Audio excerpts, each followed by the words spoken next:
Hi everybody, it's Zena Chalish here, connecting with you for Global Brew Ed Isolation Edition. Thank you so much for having me join you tonight.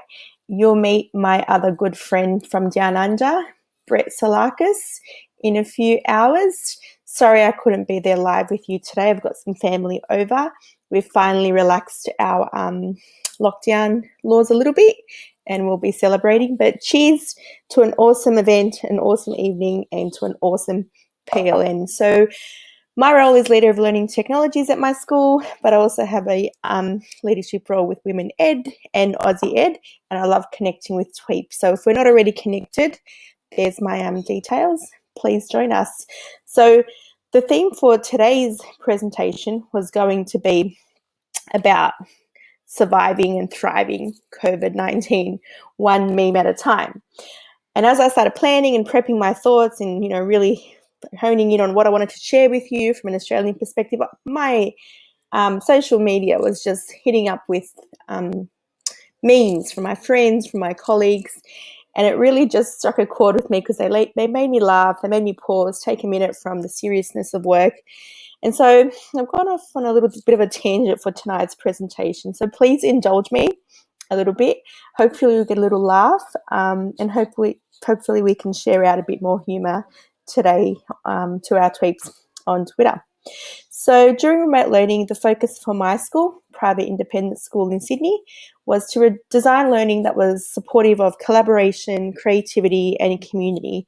We wanted to continue learning in a way that was very similar to what we did, but the biggest focus for us to make sure that our students felt connected and engaged in their learning.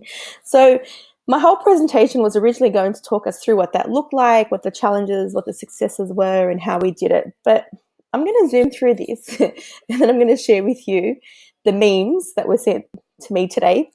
And in the past week, they made me pause, reflect, play, laugh, and ensure that this remote learning plan was implemented with a heart of joy and a place of happiness that, it is tough times, but, tough people outdo tough times, and that, we're in this together and that these tough times will also pass. A little bit about our context there. You don't really need to read too much into it, so I'm just going to pass it there. We're doing really well, flattening the curve.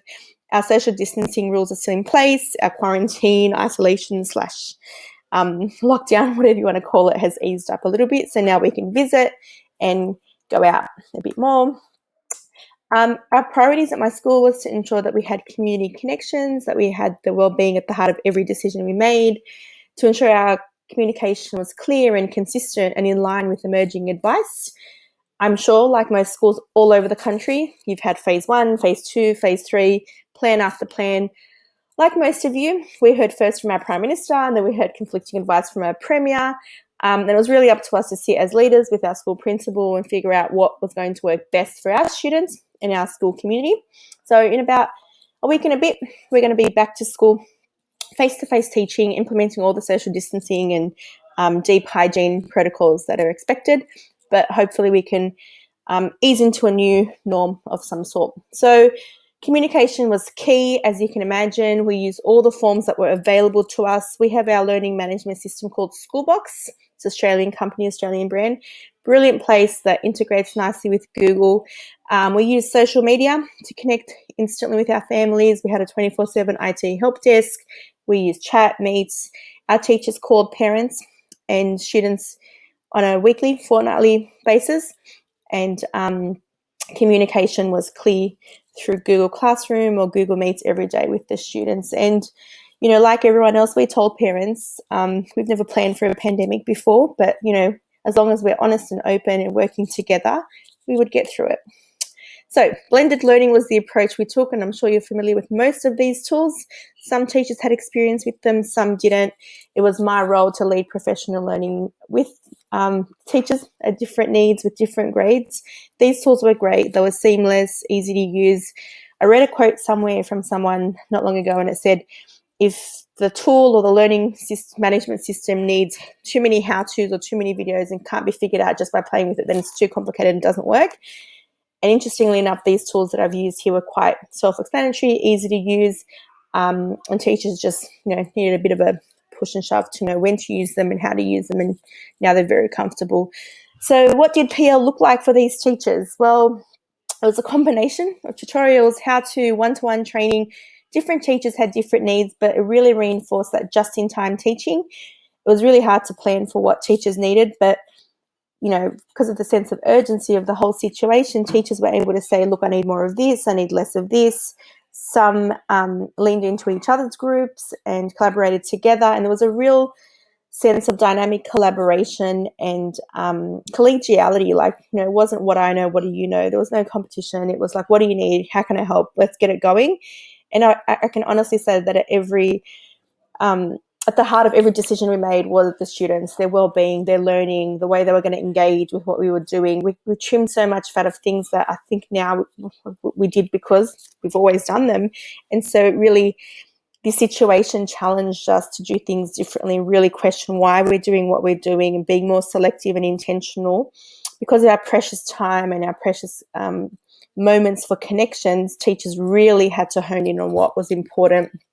And we've had discussions about taking this further and bringing that back into the classroom, but also, asking the students what they loved, what did they enjoy, what did they thrive on, what do they need more of, what do they want less of, and how we can, continue redesigning learning to support collaboration and creativity and communication. One big part of our priority was wellbeing and community connections. We wanted to ensure that whilst we were off-site, off-campus, apart, we were still together. We have a hashtag called Santa Strong, and within that hashtag, students were offered co-curricular enrichment, as well as a Keep Well challenge. We had 3 spaces, the active, the creative, and the spiritual, where we designed fortnightly engaging experiences for the students to take part in with their families and our social community, and it was shared in a safe and secure space online. Some of the things were similar to the, stay-at-home dance challenge, the marble runs and things like that. One example of something super creative was the Getty Art Museum recreated competition. We invited students to explore a range of artworks from the Getty Museum, select one, recreate it using everyday items at home. And here's a quick glimpse of what some of our clever students have created. And that's something that we will continue to do, because we wanted to let our students know that we were still together, even though it looked and felt differently. And we wanted to let them know that, in tough times, we have to be tough. We have to be strong. We've got that within us. We're safe. We've got homes. Obviously a lot of people have been impacted and devastated, but on the whole, our community was okay. And we just wanted to let our kids know that, we'll get through this, and that we're better together, and that we're Santa strong. We will be okay. So that's kind of where I stopped with my presentation, because the stream of memes came through. So it made me stop and think and say, why are memes so important and so crucial right now? Why are we all taking the effort? In the past, I'd see them in my inbox, or someone would send them to me and be like, haha, funny. But during this pandemic, I felt the need to forward it on, to pass it on. Particular memes spoke to me, but on particular days and to specific people. I just felt the need to forward them on. And for me, I just thought, there's a thesis subject in this. Somebody needs to grab this and go, because I feel the meme has been so powerful as a tool for communication, for expression, for connection. You don't need to speak the same language or live in the same country to know what the understanding of a meme is right now in COVID-19. We've never felt more united ever. So I thought I'll share with you very quickly some of the memes that were sent my way, and I think they'll shed light on the year that has been so far, 2020. The theme we've got for 2020 is cancelled, as many people probably have seen or heard. It has been a challenging start to 2020. In Australia, we had bushfires, which meant most of our summer was not cancelled, but not as joyful. It was really hard to enjoy the environment. There was smoke, there were road closures, there were parts of our country that were just on fire, and it wasn't a joyful summer, because your heart was with the people who were suffering, who'd lost their homes. I think we lost 15 million animals as well, and it was just a really traumatic time for us as a country, and then to dovetail straight into 2020, which feels like it was written by Stephen King, a place that we never imagined to be or never prepared for. And I think the call to action, like we wanted to do something, we had to combat it. We were pretty much told, wash your hands, stay at home, and we'll get through this. And I guess we did. We just did that. I love this one, and I think this one will resonate with us in maybe 10 or 20 years on, like, when people research, like they look at the Spanish flu, and I just think when they research COVID, what did people do? Oh, they just sent memes to their friends, and they baked sourdough, and they made banana bread and things like that. I've never looked at so many graphs or pie charts or press conferences or data in my life, and it's amazing to see what some creative people can pull out from all of that data. I feel like everyone's become an expert. I know my mum got super excited in her WhatsApp chat, sharing ideas and theories and ways to combat COVID. Our politicians closed Parliament, opened up their social media accounts, and launched onto national press conferences every day. Poor Boris, my heart really felt for him. We had a Prime Minister who was ready to go to the football a few days before the premiers were like, no, stop, it's not safe. Let's shut down the states and stay at home for a bit, washing our hands and keeping safe. The extent of washing our hands, I think this resonates with some people. The ratio of washing hands, moisturizing is a science I think most of us have mastered now. And I think a lot of us would agree that if we had the chance to move to New Zealand and have Jacinda Ardern as our Prime Minister, you'd find most Aussies would put their hands up and go in a flash. So 2020 is definitely not the year of travel. We imagine the Jetsons by 2020, but they're all grounded. And I know I'm a bit of a traveller myself. Our passports are just burning a hole, sitting tight, waiting to travel the world. Despite the cheap allure of flights and accommodation, I think most of us have stayed home and just fluttered around from app to app on our social media. Kind of feels like that, doesn't it? You go from one to the other and you're connecting, you're socializing, and 3 hours later it's like, oh my goodness, I should go to bed. What time is it? What day is it? I think this has been my favorite wine tour that I've done so far in 2020.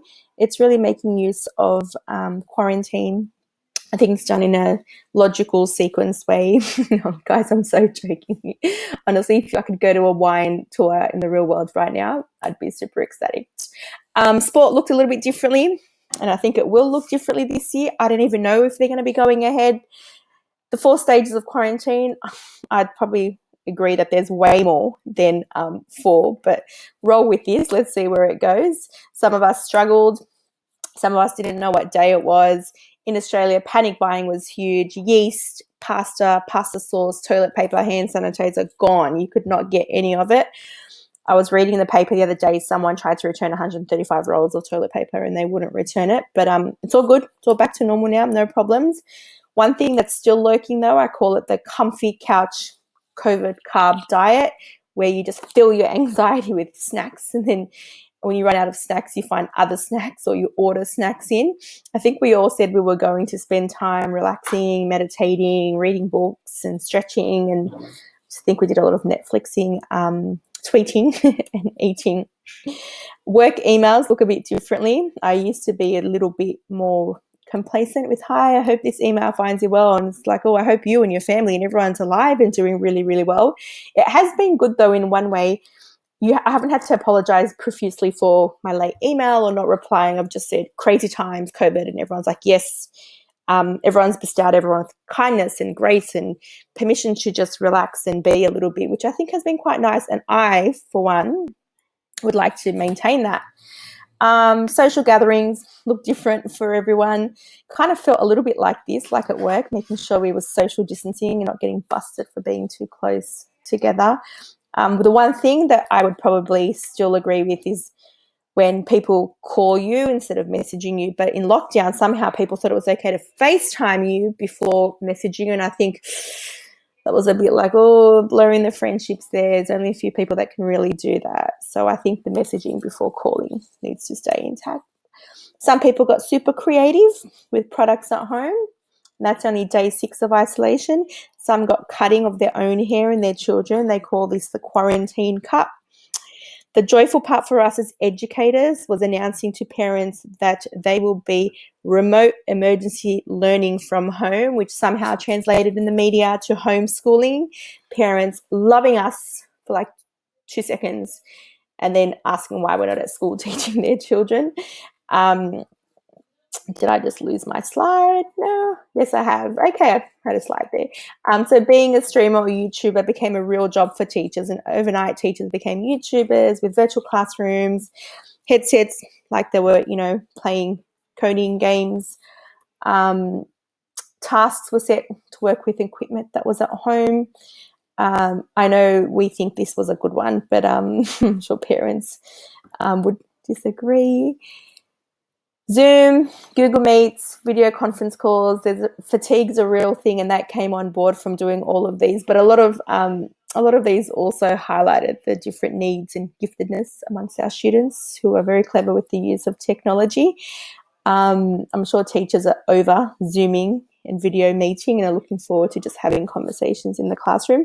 I think we learned a lot about ourselves and our students as learners, what works well, how we communicate.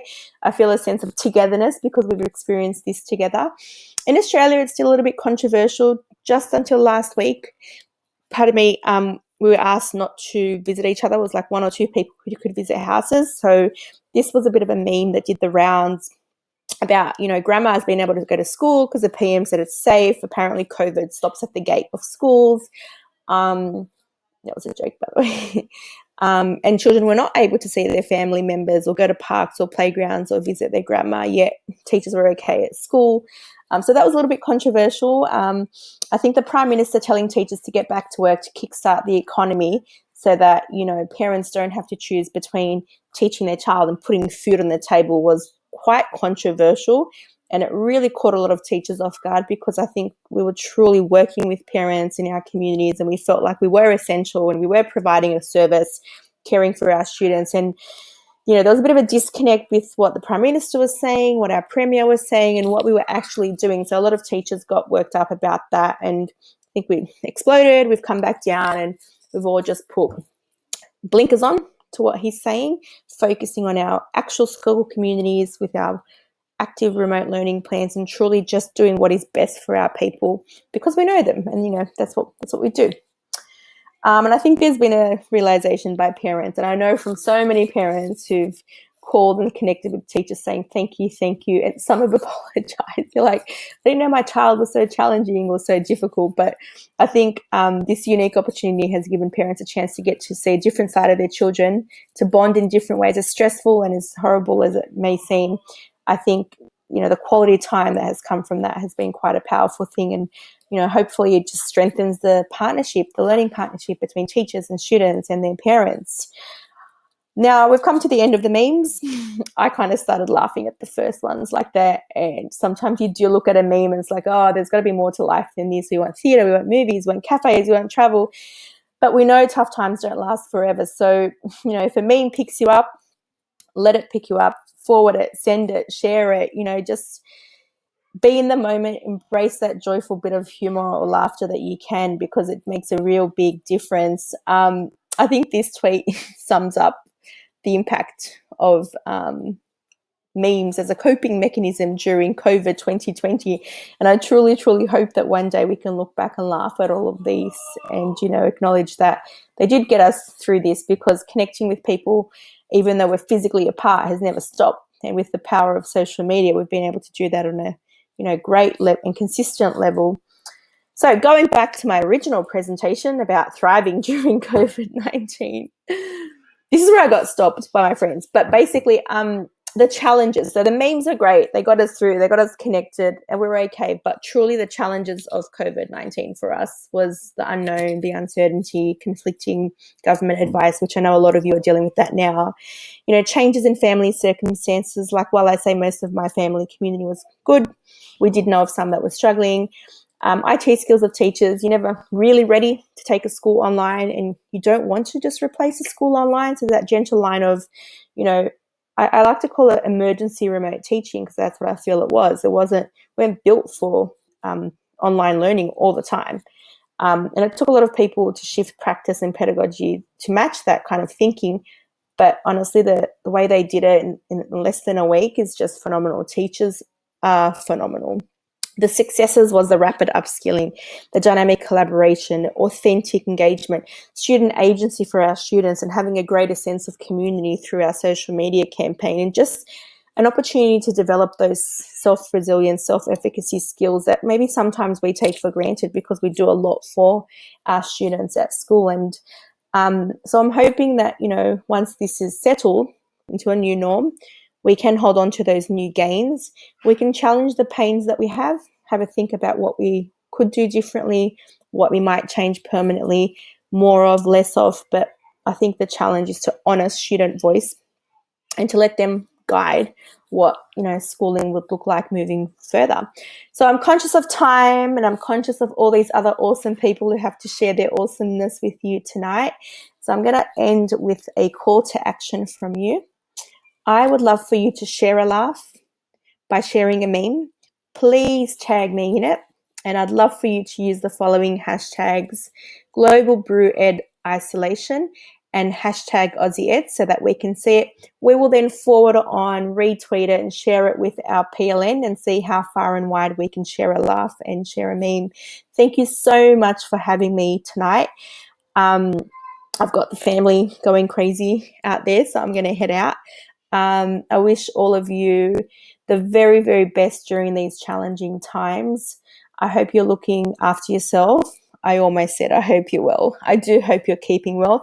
And, just, your students, what you do, what you bring to your families and to your communities. Stay strong, stay focused on what you can do. And remember that we are together. We are better together. And you're not going through this alone. If you ever need to reach out, everyone literally is just a tweet away. So thank you. Take care. All the best. I'll chime in later to your tweets and see what's happening. Thank you.